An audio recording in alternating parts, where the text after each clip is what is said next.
జీవితం యొక్క విలువ, జీవితం యొక్క ఉన్నతమైన భాగ్యము అది చాలా గొప్పది. ఆ జీవితాన్ని మనం రుచి చూసి అనుభవించాలి.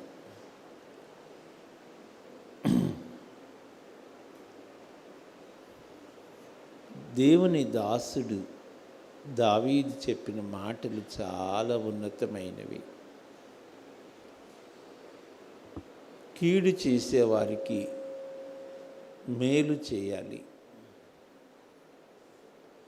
మిమ్మల్ని దూషించే వారిని దీవించాలి, ఆశీర్వదించాలి.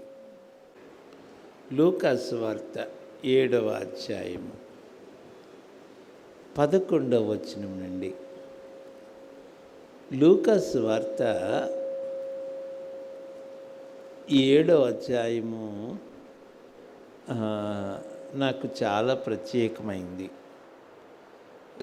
ఈ లూకా సువార్త 7వ అధ్యాయం నేను చాలా ఉన్నతంగా చాలా డీప్గా ధ్యానం చేస్తూ ఉన్నాను. ఈ లూకా సువార్త 7వ అధ్యాయంలో 3 సమస్యలు ఉన్నాయి. 3 ప్రాబ్లమ్స్. ఫస్ట్ ప్రాబ్లం లూకా సువార్త 7 నుండి 10 వచనాలు. ద ప్రాబ్లమ్ ఆఫ్ సిక్నెస్, రోగము, వ్యాధి. శతాధిపతి దాసుడు రోగి అయి చావ సిద్ధమై ఉన్నాడు. The first problem, the problem of sickness, రోగము. ఆ తర్వాత సెకండ్ ప్రాబ్లం ఏంటంటే 11వ వచనం నుండి 17వ వచనం వరకు. నాయున్ అనే ఊళ్ళో వెధవరాలి కుమారుడు చనిపోయాడు. ద ప్రాబ్లమ్ ఆఫ్ డెత్, మరణము, అది సెకండ్ ప్రాబ్లం. సో 36వ వచనం నుండి చివరి వరకున్న వాక్యము. ఆ ఊర్లో పాపాత్మురాలైన స్త్రీ. ఇదేంటంటే ప్రాబ్లమ్ ఆఫ్ సిన్. చూడండి, 3 మాటలు: పాపము, తర్వాత రోగము, మరణము. మనిషి పాపము చేశాడు, ఆ కారణాన రోగము వచ్చింది. ఆ రోగము మనిషిని మరణానికి నడిపించింది. సో ఇవన్నీ ఇంటర్లింక్డ్ కదా. సో లూకా సువార్త 7వ అధ్యాయంలో ప్రభు వీటన్నిటిలో కూడా జయాన్ని ఇచ్చాడు. అది లూకా 7 ప్రత్యేకత. ఆయన పాపిని పరిశుద్ధినిగా చేసే దేవుడు. 2, ఆయన రోగిని మాట చేత స్వస్థపరిచే దేవుడు. 3, ఆయన మాట చేత మరణం నుండి విడిపించగలిగే దేవుడు. ఆయన గొప్ప దేవుడు, ఆయన మహోన్నతుడైన దేవుడు, ఆయన ఆశ్చర్య కార్యాలు చేయు దేవుడు, ఆయన మరణమును జయించే దేవుడు.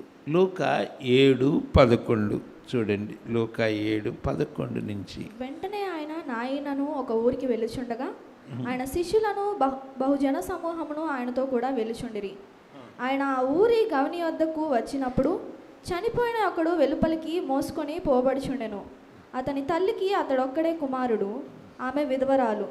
ఆ ఊరి జనులు అనేకులు ఆమెతో కూడా ఉండిరి. ప్రభువు ఆమెను చూచి ఆమె ఎందుకు కనికరపడి ఏడవ వద్దని ఆమెతో చెప్పి దగ్గరకు వచ్చి పాడెను ముట్టగా మోయిచున్న వారు నిలిచిరి. ఆయన చిన్నవాడా లెమ్మని నీతో చెప్పుచున్నాననగా ఆ చనిపోయిన వాడు లేచి కూర్చుండి మాట్లాడసాగెను. ఆయన అతని తల్లికి అప్పగించెను. అందరూ భయక్రాంతులై మనలో గొప్ప ప్రవక్త బయలుదేరి ఉన్నాడనియు దేవుడు తన ప్రజలకు దర్శనమును గ్రహించి ఉన్నాడనియు దేవుని మహిమపరిచిరి. ఆయన గూర్చి వండర్ఫుల్ ప్యాసేజ్. చాలా రమ్యమైన వాక్య భాగం. ఈ వాక్య భాగంలో నుండి కొన్ని గంటలు చెప్పేందుకు నాకు వర్తమానం ఉంది. అంత లోతైన వర్తమానం. చూడండి దయచేసి. నేను కొన్ని సబ్ హెడ్డింగ్స్ చెప్తాను, రాసుకోండి. ఇవి మిమ్మల్ని మంచి ఆలోచనలోనికి నడిపిస్తాయి. 2 కుమారులు అని రాసుకోండి. 2 సన్స్. నేను 2 కుమారులు అని ఎందుకు చెప్తున్నాను? చచ్చిపోయిన కుమారుడు, తల్లికి ఒక్కడే ఒక కుమారుడు. ఆ చచ్చిపోయిన కుమారుని లేపిన కుమారుడు కూడా ఒక్కడే ఒక కుమారుడు. పరలోకపు తండ్రికి ఒకే ఒక కుమారుడు. ఆయన అద్వితీయ కుమారుడు. ఆయన జనతైక కుమారుడు. ఆయన పరలోకపు తండ్రి యొక్క కుమారుడు. సో నేను ఈ వాక్య భాగాన్ని ఎట్లా రాసుకున్నానంటే, 2 కుమారులు కలుసుకొనిన స్థలం. చచ్చిన కొడుకు, బతికిన కొడుకు. తాను ఒక్కడే, ఈయన ఒక్కడే. చూసారా? సో అది ఒక యాంగిల్. రెండో యాంగిల్ చెప్తాను, రాసుకోండి. 2 గవునులు, 2 గేట్స్. గవిని యొద్ద, ఆ మాట చూడండి. ఆ ఊరి గవిని యొద్దకు. గవిని అంటే గేట్. 2 గేట్స్. ఒక గేట్ నాయీన్ గేట్. ఈ గేట్ దగ్గర చచ్చిపోయిన కొడుకు బతికాడు. యెరూషలేము గవిని వెలుపట మన ప్రభువు మరణించాడు. సరే, హీ డైడ్. 2 గేట్స్. ఓకే, ఇది రెండవ కోణం. దాని మూడవది చెప్తాను, మీరు రాసుకోండి. 2 ఊరేగింపులు, 2 ప్రొసెషన్స్. ఒక ప్రొసెషన్ ఊళ్ళో నుంచి బయటికి వస్తూ ఉంది. ఇంకొక ప్రొసెషన్ బయట నుంచి ఊళ్ళోకి వెళ్తుంది కదా. ఊళ్ళో నుంచి బయటికి వస్తున్న ప్రొసెషన్ ఏం ప్రొసెషన్ చెప్పండి? ఏం ఊరేగింపు? ఏ ఊరేగింపు? ఊళ్ళో నుంచి బయటకు వస్తున్న ఊరేగింపు ఏంటి చెప్పండి?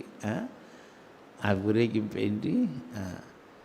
ఫ్యూనరల్ ప్రొసెషన్, అంటే భూస్థాపనకి వెళ్ళే ఊరేగింపు.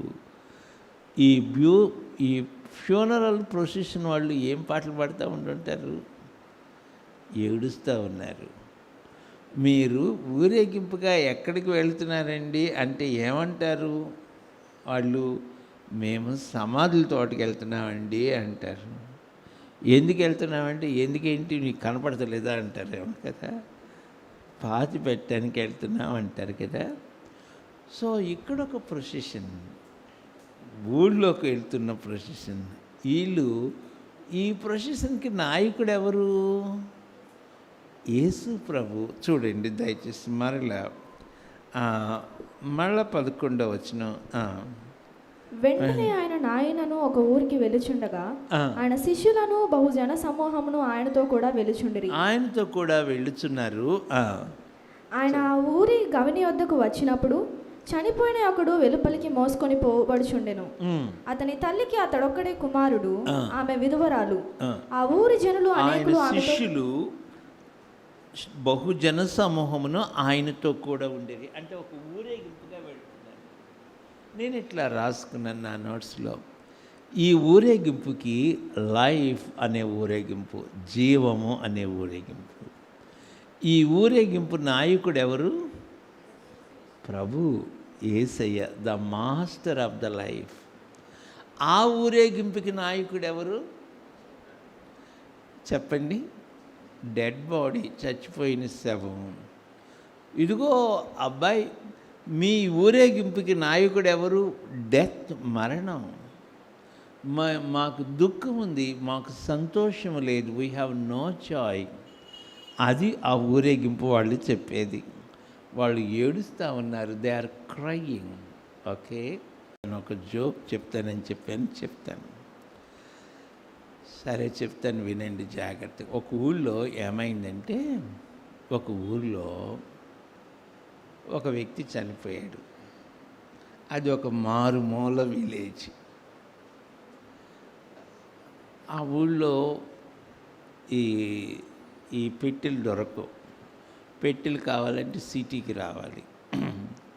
సిటీకి వచ్చి పెట్టి చేయించుకొని వెళ్ళాలి. సరే, ఒకడు వచ్చాడు, వచ్చి పెట్టి చేయించుకొని ఆ హైవే మీద పెట్టుకొని వెహికల్స్ ఆపుతుంటే ఒక్కడు ఆపట్ల, స్లో చేయటం, పెట్టి చూడటం, ఎందుకు వచ్చిన గొడవలు వెళ్ళిపోవటం, ఎవరు ఆపట్ల. ఒక లారీ వాడు ఆపాడు.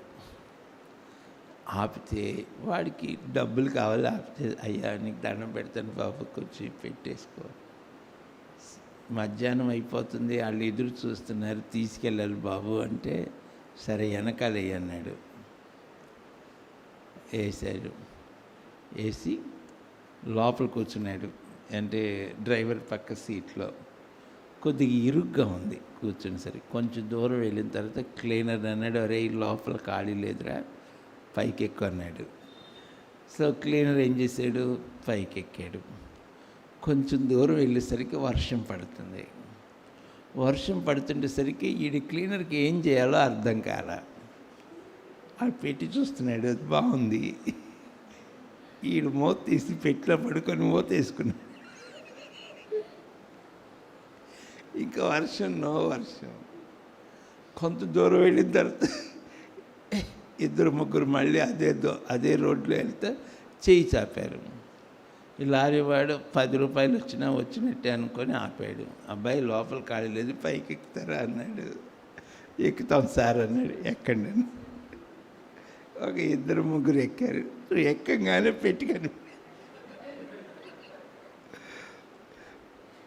పెట్టి చూడగానే వీళ్ళకి దడపట్టు, ఇదేంటో బాబు. కొంచెం దూరం వెళ్ళేసరికి పెట్టి మూత కదులుతూ ఉంది. అయ్యి బాబు ఏంట్రా నాయన. లోపల వర్షం తగ్గింది అప్పటికి. లోపల ఉన్న వాడికి చెమట పోస్తుంది. వాడు ఏం చేయాలి ఇప్పుడు? కొంచెం అట్లా కనిపిస్తుంటే వీళ్ళకి దడ గట్టిగా పట్టుకున్నారు. లారీ ఆ బయట చుట్టూ పెట్టి చుట్టూ ఈడు లెగటం లేచి ఆ పెట్లో నుంచి లేచి డబ్బులు అడుగుతున్నాడు. డబ్బులు ఈ క్లీనర్కి డబ్బులు అడగటం అలవాటు కదా. ఇంకా వాళ్ళకి గుండె దడాబట్టి ఎగిరి దూకారనుకో.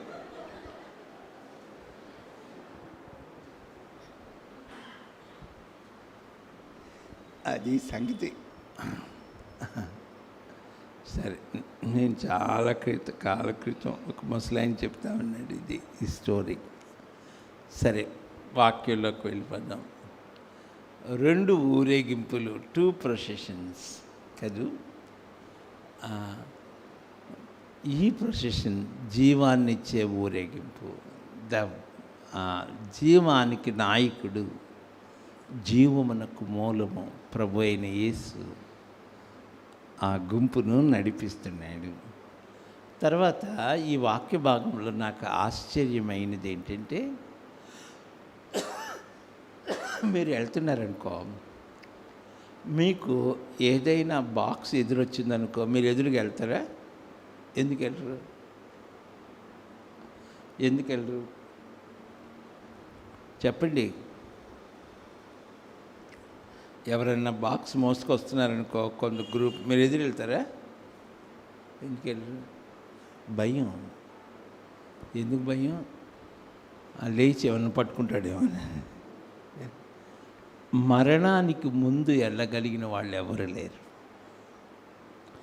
మరణమును ఎదిరించగలవారు ఎవరు లేరు. మరణమును ప్రశ్నించగలవారు ఎవరు లేరు. మరణమును జీవముగా మార్చగలిగిన వారెవరు లేరు. మరణమును మార్చగలిగిన వాడు, మరణమునకు ఎదురు వెళ్ళగలిగిన వాడు, మరణమును ప్రశ్నించగలవాడు, మరణమును జయించగలవాడు ఒక్కరే ఒక్కరు. ఆయన ఎవరు?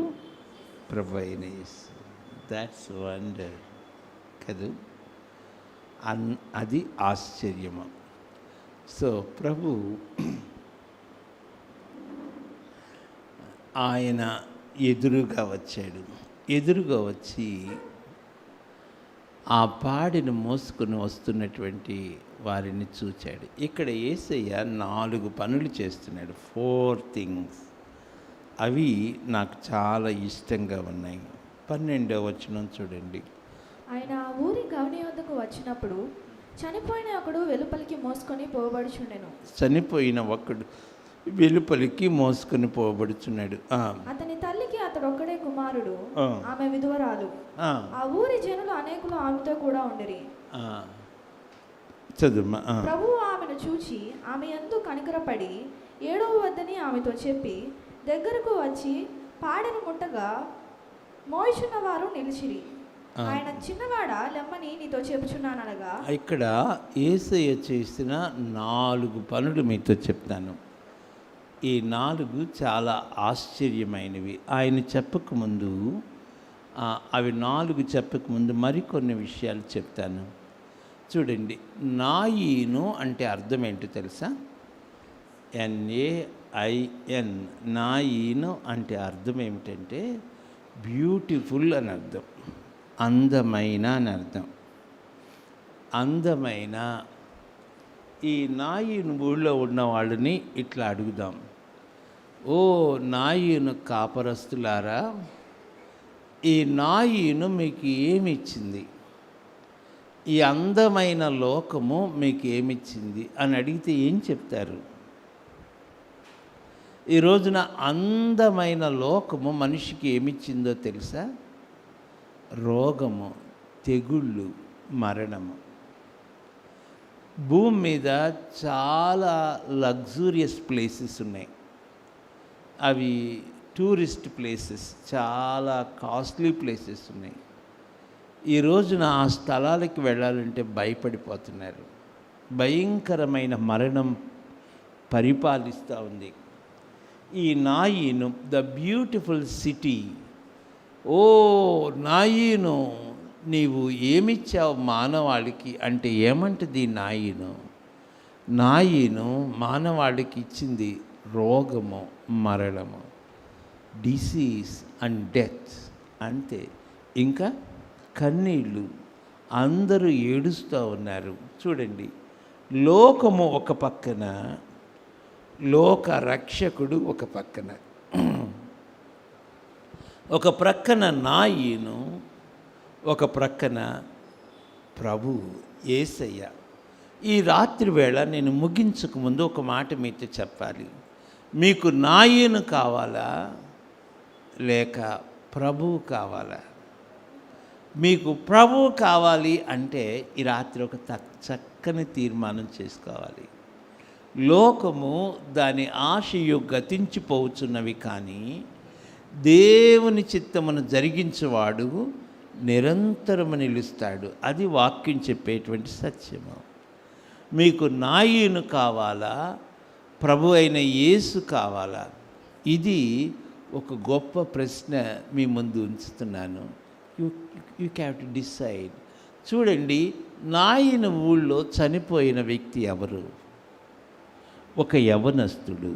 నేను ఇట్లా ఆలోచిస్తున్నాను, యవనస్తుడు ఎందుకు చచ్చిపోయాడు? వాయి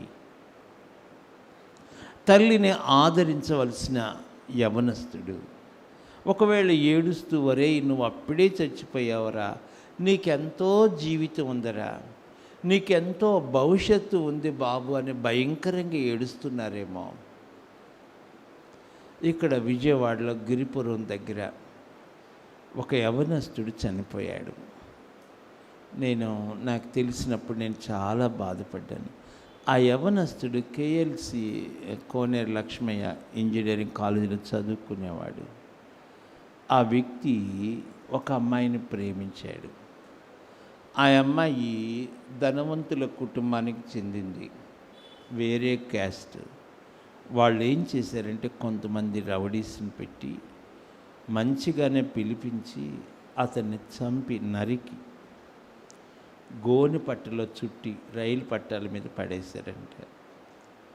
ఆ బాడీ మార్చురీ నుంచి తీసుకొచ్చినప్పుడు ఇంటికి తీసుకొస్తే భయంకరమైన స్మెల్. ఆ వాసన కూడా లెక్క చేయకుండా తల్లి ఆ బాడీ మీద పడి ఏడుస్తుంది. అరే బాబు, నువ్వు ఇంజనీర్ చదువుతావు అనుకున్నానురా, నాకు ఒక ముద్ద అన్నం పెడతావు అనుకున్నానురా, నువ్వు నన్ను చూసుకుంటావని అనుకున్నాను బాబు అని ఏడుస్తూ ఉంటే గుండెలు అవిసిపోయినాయి. నేను మీతో చెప్పనా, ఈ రోజున యవ్వనస్తుల పరిస్థితి ఏంటి? ఈ యవ్వనస్తుడు యేసయ్య చనిపోయిన వారిని బ్రతికించారు. చాలా సందర్భాలు ఉన్నాయి, అవన్నిటి ఇప్పుడు నేను వెళ్ళను. యవ్వనస్తుడు ఇంట్లో లేడు, లేక సమాధిలో లేడు. అంటే is neither in the house of the lord, దేవుని మందిరంలో లేడు, లేక చచ్చినోడుగా లేడు, మధ్యలో ఉన్నాడు. అంటే ఎక్కడున్నాడనమాట? పెట్టిలో ఉన్నాడు. చాలామంది ఇట్లా ఉన్నారు యవనస్తులు. బాబు యవన బిడ్డ, నేను మీతో అడగవచ్చా, are you spoiling your life? మీ జీవితాన్ని నాశనం చేసుకుంటున్నారా? చాలా సంవత్సరాల క్రితం మంగళగిరిలో నేను వెళ్ళాను. ఒకరోజు ఉదయం కృష్ణానదిలో బాప్తిసం ఇవ్వటానికి మేము వెళ్ళాము. ఒక బ్రదర్, ఒక అంకుల్ బాప్తిసం తీసుకోవడానికి మంగళగిరి నుంచి రాలా. ఏంటని అడిగితే తన కుమారుడిని చంపేశారు. అతను KLCA, అతను ఫైనల్ ఇయర్ బీటెక్. ఆయన్ని ఎందుకు చంపేశారంటే అక్కడ ఉండవల్లి సెంటర్ దగ్గర ఎక్కడో కొంతమంది రౌడీస్ రాడ్లతో కొట్టి చంపేశారు. ఈ గొడవలే భయంకరంగా ఏడుస్తున్నారు తల్లిదండ్రులు.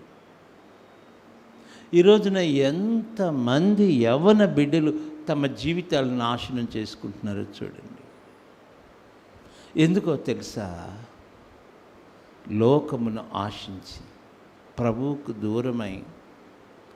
రక్షణ పొందని యవ్వన బిడ్డలారా, మీ కొరకు కన్నీటితో ఈ మాట చెప్పవచ్చా? మీ జీవితాలను మీరు ఏం చేస్తున్నారు? మీ జీవితాలతో మీరు చెలగాటలు ఆడుతున్నారా బాబు? ఈ లోకము, ఈ నాయీను నీకేమి ఇచ్చింది? ఈ నాయీను జీవితము నీ జీవితాన్ని ఏం చేయబోతుందో ఒకసారి ఆలోచన చేయి. యవ్వన బిడ్డ, హీ లాస్ట్ హిజ్ లైఫ్. యవనస్తులారా, ఒక్కసారి ప్రభు సన్నిధిలో మిమ్మల్ని మీరు పరీక్షించుకోవాల్సిన అవసరత ఉంది. యవనస్తుల గురించి చాలా దుఃఖపడుతూ ఉన్నాను. ఈ రోజున చాలామంది యవనస్తులు చాలా టాప్ హీరోస్, చాలా ధనవంతులు చాలా ఘోరంగా చచ్చిపోయిన విషయాలు వార్తల్లో వస్తూ ఉన్నాయి. ఈ నాయీను నీకు మిగిలించేది ఏంటో తెలుసా బాబు? మరణం, దుఃఖము, నిరాశ. గుర్తుపెట్టుకో, ఇది ఈ లోకం ఇచ్చేది. గమనించండి, ఆ పిల్లవాడిని మోసుకొస్తున్నారు, ఎంతోమంది ఏడుస్తున్నారు, కానీ ఉపయోగం లేదు. ఆ తల్లి భయంకరంగా ఏడుస్తూ ఉంది. ఆ తల్లి యొక్క రోదన ఆకాశాన్ని అంటుతుందేమో, భయంకరంగా ఏడుస్తూ ఉంది. నాకు ఈ వచనాలు చాలా ఇష్టమైన వచనాలు. చూడండి, 12వ వచనము అందరం కలిసి చదువుదాం. 12వ వచనము అందరం కలిసి చదువుదాం. ఆయన ఆ ఊరి గవని యొద్దకు వచ్చినప్పుడు చనిపోయిన ఒకడు వెలుపలికి మోసుకొని పోబడుచుండెను. అతని తల్లికి అతడు ఒక్కడే కుమారుడు, ఆమె వెధవరాలు. ఆ ఊరి జనులు అనేకులు ఆమెతో కూడా ఉండిరి. ప్రభువు ఆమెను చూచి ఆమె యందు కనికరపడి ఏడవద్దని ఆమెతో చెప్పి దగ్గరకు వచ్చి పాడిన ముట్టగా మోయిచున్నవారు నిలిచిరి. ఈ వచనాలు, ఈ 2 వచనాలు చాలా ఇష్టమైనవి. ఆ ఊరి జనులు అనేకులు ఆమెతో కూడా ఉండిరి. అనేకులు ఆ ఊరేగింపులో ఉన్నారు. అంటే బైబిల్ స్కాలర్స్ ఏమంటారంటే బహుశా ఈ ఫ్యామిలీ ఆ ఊళ్ళో పేరు పొందిన కుటుంబం అయి ఉండొచ్చు. అంతమంది బరియలకు వస్తున్నారంటే అర్థం ఏంటి? ఆ ఫ్యామిలీ కొంచెము సంపన్నమైన కుటుంబం అయి ఉండవచ్చు, లేదా వెల్ నోన్ ఫ్యామిలీ అయి ఉండవచ్చు. మొత్తానికి సమ్ ఇంపార్టెన్స్ ఈజ్ దేర్. అనేకులు ఉన్నారు. నాకు ప్రశ్న ఏంటంటే ఒక్కరికి కూడా ఆమెను ఏడవద్దు అని చెప్పే ధైర్యం లేదు. No one have courage to say don't cry. అనేకులు ఉన్నారు, కానీ నీ కన్నీరు తుడిచే వాళ్ళు ఎవ్వరూ లేరు. అమ్మా, నీకు ఫ్రెండ్స్ బోల్డ్ అంతమంది ఉండవచ్చు, నీకు అన్నదమ్ములు బంధువులు బలగం చాలా ఉండవచ్చు, కానీ నేను ఒక మాట చెప్పిన, నీ కన్నీళ్లను తీసివేయగలవాడు ఎవరు లేరు. ఇక్కడ ఆగి నేను కన్నీళ్ళ గురించి చాలా చెప్పచ్చు. దేవుని వాక్యములో 7 రకాలైన కన్నీళ్ళు ఉన్నాయి. అవన్నీ చెప్పనులేండి. ఇది ఒక రకమైన కన్నీరు. ఈ కన్నీరు ఏంటంటే, ఈ కన్నీటికి ఒక పేరు ఏంటంటే ద టీయర్స్ ఆఫ్ ఎగోనింగ్, వేదనతో కూడిన కన్నీళ్ళు. ద టీయర్స్ ఆఫ్ సారో, బాధతో కూడిన కన్నీళ్ళు. దేవుని వాక్యంలో చాలా కన్నీళ్ళు ఉన్నాయి. నేను ఆ కన్నీళ్ళన్నిటినీ కేటగరైజ్ చేసి నేను చాలా ధ్యానం చేసుకున్నాను. కన్నీళ్ళు ఒక వ్యక్తికి ఎట్లా వస్తాయి, కన్నీరు వచ్చినప్పుడు ఏం జరుగుద్ది, చాలా ఆత్మీయ రహస్యాలు, ఆత్మీయ పాఠాలు మనం నేర్చుకోవాలి. ఇది భయంకరమైన కన్నీళ్ళు, భయంకరమైన వేదనతో కూడిన కన్నీరు. అయ్యా, అందరు నాకెళ్ళి చూడండి, నీ కన్నీళ్లను తొడవగలిగిన వాడు ఎవ్వరూ లేరు. నీ కన్నీరు తీసి నిన్ను ఆదరించగలిగిన వాళ్ళు ఎవ్వరూ లేరు. ఆమెకు కలిగిన నష్టాన్ని ఎవరు తీర్చగలరు? ఆమెకు కలిగిన లోటును ఎవరు పూడ్చగలరు? ఆమెకు ఆదరణ ఎవరు ఇవ్వగలరు? No one on this earth. నేను మీతో చెప్పిన, హలో అయ్యా, నీ కన్నీరు తొడవగలిగిన వాడు అడుగు యేసయ్య. నిన్ను ఆదరించగలిగిన వాడు అడుగు యేసయ్య. నీ జీవితంలో నువ్వెంత లాస్ అయ్యావో ఆ లాస్నంతటిని తీర్చగలవాడు అడుగు యేసయ్య. Look to Jesus. ఆయన నిన్ను ఆదరిస్తాడు. ఆయన యొద్దే మనకు ఆదరణ, ఆయన యొద్దే మనకు పునరుద్ధరణ, ఆయన యొద్దే మన జీవితానికి ఒక విలువ. ఆ ప్రియ తల్లిని ఆదరించగలిగిన వాళ్ళు ఎవరు లేరు. నాకు ఆశ్చర్యం ఏంటంటే, ఆయన కన్నులు ఆమెను చూస్తూ ఉన్నాయి. ఆయన కన్నులు సూటిగా ఆమెకెళ్ళే చూస్తూ ఉన్నాయి. అంతమంది జనసమూహంలో ఆయన డైరెక్ట్గా ఆమెను చూస్తున్నాడు. నేను మీతో చెప్పిన, ఆయన నీ కన్నీరు చూచేవాడు. ఎంతమంది ఉన్నా ఆయన నీ యొద్దకు వచ్చే దేవుడు. ఆయన కన్నీరు చూచి ఆమె యొద్దకు వెళుతున్నాడు. వెళ్ళి అంటున్నాడు, అమ్మా ఏడవద్దు. నాకు ఆ ఒక్క మాట చాలా ఉన్నతంగా స్పెషల్గా ఉంది. Mother don't cry, women don't cry. అమ్మా ఏడవద్దు. Here is the wonderful Jesus. అమ్మ కన్నీళ్ళతో ఉన్నావా? Here is the word of Jesus. ఆయన చెప్పే మాట ఏడవద్దు అని చెప్పి ద నెక్స్ట్ థింగ్, మొదటిది చూచాడు. రెండు కనికరపడ్డాడు. కనికరపడ్డాడు అన్న మాట చాలా గొప్ప మాట. అది ఇంగ్లీష్ బైబిల్ ఏమనుందంటే ఈ మూవ్డ్ విత్ కంపాషన్. ఆయన కనికరముతో కదిలించబడ్డాడు. ఆయన చూచిన దేవుడు రెండు కనికరపడ్డాడు. మూడు ఏడవద్దు అని చెప్పాడు.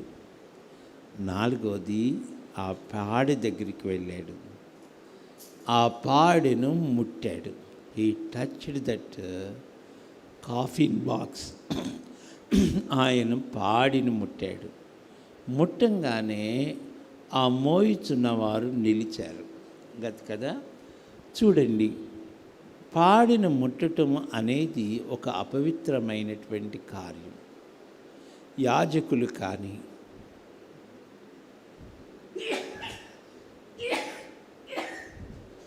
ధర్మశాస్త్రోపదేశకులు కానీ లేవీలు కానీ శవాన్ని ముట్టుకోరు, పాడి దగ్గరికి వెళ్ళరు.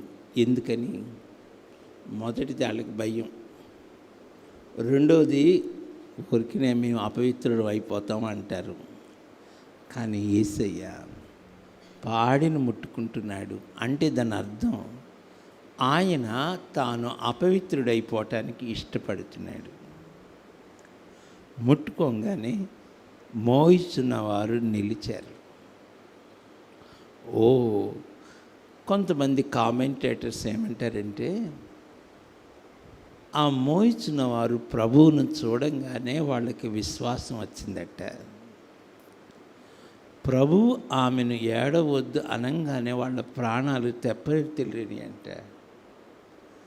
ప్రభు ఎదురుగా రాగానే వాళ్ళకి ఎక్కడ లేని ఆనందం వచ్చిందంట. అబ్బా, భలే టయానికి ప్రభు వస్తున్నాడే అని. That's great. చూడండి, మళ్ళా 11వ వచనం చూడండి. వెంటనే, అందరు చెప్పండి, పెద్దగా చెప్పండి, పెద్దగా చెప్పండి. యేసయ్య వెంటనే బయలుదేరాడు కపెర్నహూము నుండి. కొంచెం లేట్ అయితే ఏమై ఉండేది? సమాధి కార్యక్రమం అయిపోయేది. కానీ ప్రభు కరెక్ట్ టయానికి లేపాడు, ఆయన వెళ్ళాడు. That's wonderful. కొన్ని వెంటనే అనే మాటలు వాక్యంలో ఉన్నాయి. మీరు లేట్ చేయకూడదు ప్రభు సన్నిధిలో, ప్రభు సేవలో. అది నష్టానికి దారి చేస్తుంది. ఒకసారి డిఎల్ మూడీతో దేవుడు మాట్లాడుతున్నాడంట. మూడీ, నువ్వు త్వరగా వెళ్ళు అన్నాడంట. ఫలానా క్రాస్ రోడ్స్లో కానిస్టేబుల్ ఉన్నాడు, నువ్వు దయచేసి నీ కారు ఆపి మాట్లాడు అన్నాడంట మోడీతో. ప్రభా, నేను చాలా టైర్డ్ అయిపోయాను, రేపు వెళ్తాను అన్నాడంట. మళ్ళీ రెండోసారి ప్రభు యొక్క స్వరం వినపడిందంట మోడీకి. మోడీ, నువ్వు వెళ్ళి ఆ కానిస్టేబుల్తో మాట్లాడు అన్నాడంట. ప్రభా, నేను చాలా ఓపిక లేదు నాయన, రేపు వెళ్తాలే అన్నాడంట. సరే, అయిపోయింది. మరుసటి రోజు అదే దారికి వస్తూ ఆ సెంటర్కి రాగానే మళ్ళీ ప్రభు మాట్లాడిన మాట జ్ఞాపకం వచ్చి కారు సైడ్ ఆపి అక్కడ సెంటర్ దగ్గరికి వెళ్ళి, రాత్రి పలానా టైంకి ఇక్కడ పనిచేసిన కానిస్టేబుల్ ఎవరు అని అడిగాడట. అడిగితే ఏమన్నారు తెలుసా? రాత్రి మిడ్నైట్ అతను చనిపోయాడండి అన్నారంట. మోడీ భయంకరంగా ఏడుస్తాడు. అయ్యో ప్రభువా, నేను అతని ప్రాణానికి ఉత్తరవేతనే. చాలాసార్లు మనం లేట్ వలన మనం ఎంత నష్టం సంపాదించుకుంటామో తెలుసా? మందిరానికి రావటం లేటే, అన్నీ లేటే, లేటు. అందరూ లేటేశ్వరరావు, లేటేశ్వరమ్మ, అంతే, లేటు. వెంటనే Jesus immediately. That's very good. నువ్వు వెంటనే ప్రభు సన్నిధికి రావాలి, వెంటనే ప్రభు పాదాల యొద్దకు రావాలి. దట్స్ వండర్ఫుల్ కదా. చూడండి, వాళ్ళు చూస్తున్నారంట. యేసును చూడంగానే వాళ్ళకి ప్రాణం తెప్పరిల్లింది. ఆయన దగ్గరకు వస్తుంటే ఇంకొంచెం ఆశ కలిగిందంట. ఆమెను ఏడవద్దని ఎప్పుడు చెప్పాడో వాళ్ళ ప్రాణాలు లేచి వచ్చినాయంట. అమ్మ, రక్షకుడు వచ్చాడు అని. ఆయన రాగానే ఆ చిన్నవాడా లే అనగానే ఓ ఇక అందరికీ ఆశ్చర్యం. దేవునికి స్తోత్రం చెప్పండి. ఇప్పుడు వాళ్ళ పాటలు మారిపోయినాయి, వీళ్ళ పాటలు మారిపోయినాయి. చూడండి, వాళ్ళు ఏం పాట పాడుతున్నారు? సమాధుల తోటోళ్ళు వాళ్ళు ఏడుస్తూ పాడుతున్నారు కదా. ఇప్పుడు అందరూ కలిసి ఏం పాట పాడుతున్నారు? జై గీతం పాడుతున్నారు కదా. ఇక్కడి నుంచి మిమ్మల్ని హెస్కేల్ దగ్గరికి తీసుకెళ్దాం అనుకుంటున్నాను. ఒకరోజు హెస్కేల్ని ఒక దర్శనం చూపించాడు ఆయన. హెస్కేల్ని లోయలోకి తీసుకెళ్ళాడు. హెస్కేల్, నరపుత్రుడా, నిన్నొక ప్రశ్న అడుగుతాను, నాకు చెప్పు అన్నాడు. ప్రభువా, అడగండి. ఈ ఎండిపోయిన ఎముకలు బ్రతకగలవా? Can these bones will have life? 37వ అధ్యాయం, హెస్కేల్ గ్రంథం 37వ అధ్యాయం. ఏస్కేలుతో ప్రభువు మాట్లాడుతున్నాడు. 37 మొదటి నుంచి. యెహోవా హస్తము నా మీదకు వచ్చెను, నేను ఆత్మవశుడనై ఉండగా యెహోవా నన్ను తోడుకొని పోయి ఎముకలతో నిండి ఉన్న ఒక లోయలో నన్ను దింపెను. మీరు గమనించండి, ఎంత భయంకరంగా ఉంటుంది ఆ దృశ్యం. ఎండిపోయిన ఎముకలు కలిగిన లోయలో మీరు ఎప్పుడైనా ఎముకల లారీ చూసారా? చూడలేదా? ఎవరు చూడలేదా? అయ్య బాబాయ్, ఎముకలు పోల్డండి లారీ నింపుకొని వెళ్తూ ఉంటుంది. ఎప్పుడు చూడలేదా? దాని వెనకాల వెళ్ళారో మీ పని అయిపోయింది. భయంకరమైన వాసన, తట్టుకోలేవు. ఎముకలు మీరు ఎప్పుడైనా చూసారమ్మా? చూడలేదా? అయ్యో, అప్పుడప్పుడు హైవే మీద కనపడతా ఉంటాయి. ఆ ఎముకలన్నీ షుగర్ ఫ్యాక్టరీకి తీసుకెళ్తూ ఉంటారంట. మీరు తినే షుగర్లో అంతా ఎముకలు పడే, మీకు తెలియదేమో. సరే, ఓకే. ఆ ఎముకల లోయలోకి తీసుకెళ్ళారు. చదువు. ఆయన వాటి మధ్య నన్ను ఇటు అటు నడిపించుండగా ఎముకలు అనేకములు ఆ లోయలో కనబడెను. అవి కేవలము ఎండిపోయినవి.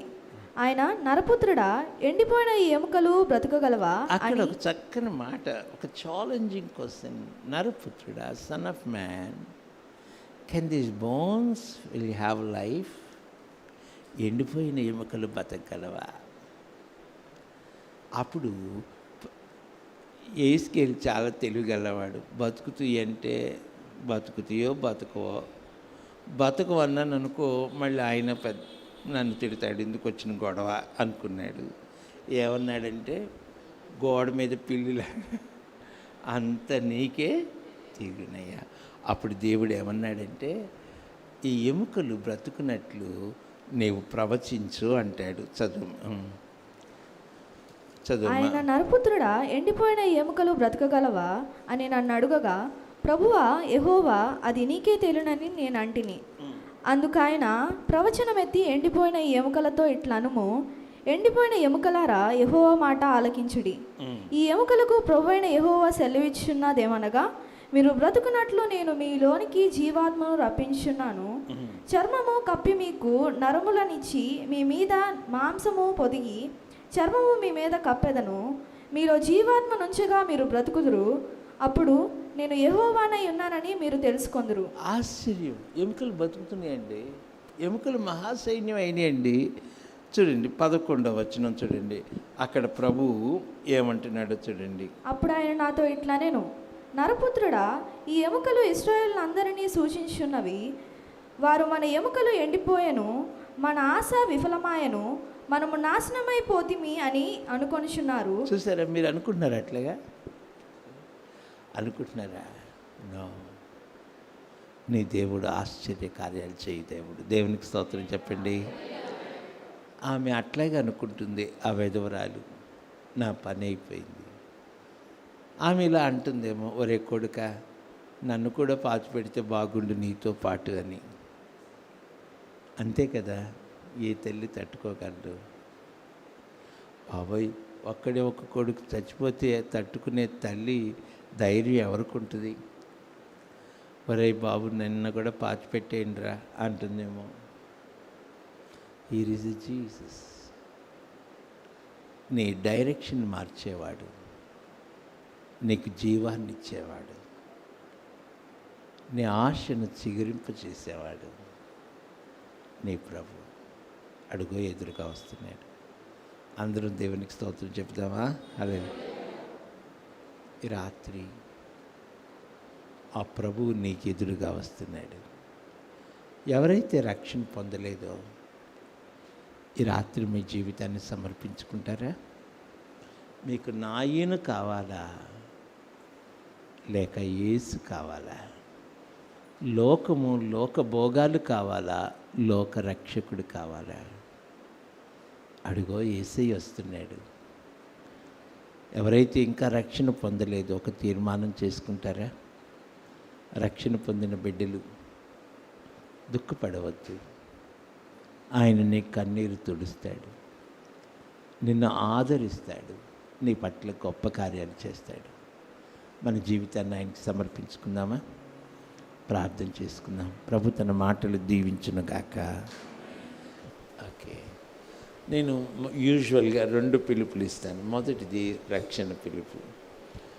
ఎవరైనా ఫ్రెష్గా మీ హృదయం ప్రభుకి ఇవ్వాలని ఆశపడితే, రక్షణ పొందాలని ఆశపడితే లేచి నిలబడండి. బాప్తిసం తీసుకోవడానికి ఇష్టపడితే, నాకు నాయనే కావాలన్న వాళ్ళు లేచి నిలబడుతూ, నాకు నాయనొద్దు, నాకు యేసు కావాలి అన్నవాళ్ళు లేచి నిలబడండి. Oh Jesus, thank you. Those who are willing to take బాప్తిసం తీసుకోవడానికి ఇష్టపడ్డవాళ్ళు, నాకు యేసు కావాలి. God bless you, God bless you. నా రక్షకుడు నాకు కావాలి, ఆయన నాకు కన్నీరు తుడిచే దేవుడు, ఆయనకి నా జీవితాన్ని రీడెడికేట్ చేసుకుంటానన్న వాళ్ళు లేచి నిలబడదాం. జీసస్. ప్రతి గురువారం సాయంకాలం యవనస్తులకి, మగపిల్లలకి యవనస్తుల మీటింగ్ జరుగుతుంది. ప్రతి శనివారం ఉదయం ఆడపిల్లలకి ప్రేయర్ జరుగుతుంది. ప్రార్థన చేసుకుందాం. ప్రేమ కలిగిన తండ్రి, మీకు వందనాలు.